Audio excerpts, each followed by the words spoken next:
Don't be like that guy. Learn how to change your tire the right way.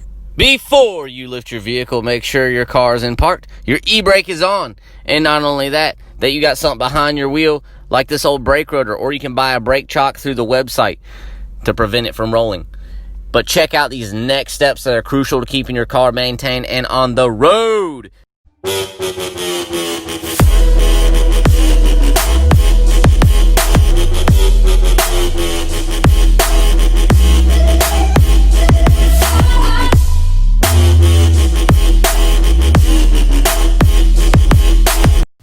Do you even lift, bro? Step number 1, lift your vehicle. On large trucks and SUVs, you lift from the frame like this one. On smaller cars and SUVs, you lift from the pinch weld. We are affiliated with Amazon, Tire Buyer, and Advanced Auto. We have a tools list listed in a link in the description below for all the tools you need for this video. Hold up! Tire Buyer will deliver your tires to your favorite installer within 24 hours. That means like within a day, by lunchtime, whenever you need it. No more going to car shops that don't have your tires. Advanced Auto, same thing. They deliver quick. Same with Prime. You already know Prime will deliver quick. Killer discounts up to $100 off. Let's get it, people. You can work on your own cars and you can fix it yourself. Woo! All right, continue lifting your vehicle. Push it to the ceiling, to the moon, till it's all the way up. Then slide your jacks underneath your car.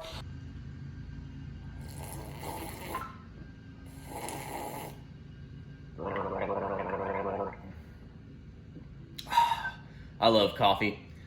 So whenever you jack your car up, you're going to want to place your jack stand underneath the coffee mug. No, I'm joking.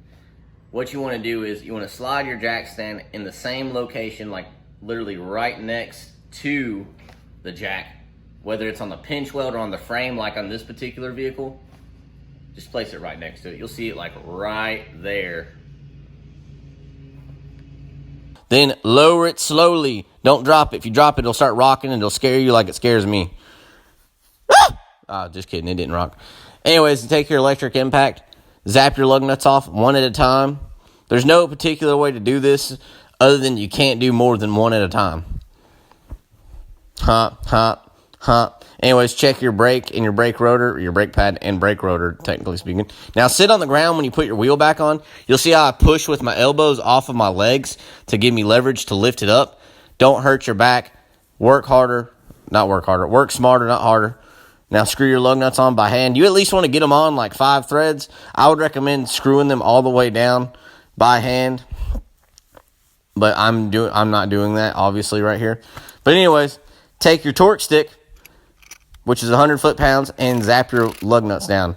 This prevents you from over-torquing your lug nuts. Yes, you can over-tighten them. You can snap a stud, and then when you snap a stud, all hope is lost. Just kidding. There's always hope in Jesus. Anyways, go around twice in a star pattern. That's what I do. And if you do snap your stud because you're not using a torque stick, I'll show you how to fix it. Lift your car back up. Lift it to the moon.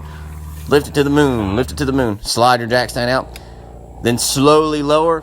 And you still want the weight of the vehicle on your jack. And you just want your tire kissing. Now we're going to adjust the torque wrench to 100 foot-pounds. The handle will twist, as you'll see in a minute. And you want the 100 foot-pound mark to be just above the handle.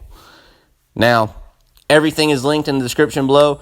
Website, Tire Buyer, our website, the Tire Buyer website, Advanced Auto, a tools list, Amazon, everything. We got it all on the website. And not only that, our website shows you how to fix your car. You can type in the search bar any symptom you have going on with your car, and it pulls up a word-for-word example. I don't know, a diagnostic. It shows you how to diagnose your car. It's like 40,000 words me and my partner typed up. It was ridiculous. I hate typing, but we did it for the sake of helping people fix their car. Now, when you torque your wheels or your lug nuts, go in a star pattern. You'll hear the torque wrench click. That means it's tight. I go twice. There's an electronic one too. It goes beep when it's done, which is pretty cool, but it's kind of expensive, but it might be worth it to you. Now lower your jack all the way, or your car down all the way, whatever you want to say, and we're done. Step number 1, when you're trying to make your car go faster, put your safety goggles on. That way nothing gets in there. Then after you grilled you some steaks and some hamburgers and anything you can slap on that grill, take this sucker off your grill and you set it inside your hood. Step 5, you shut the hood.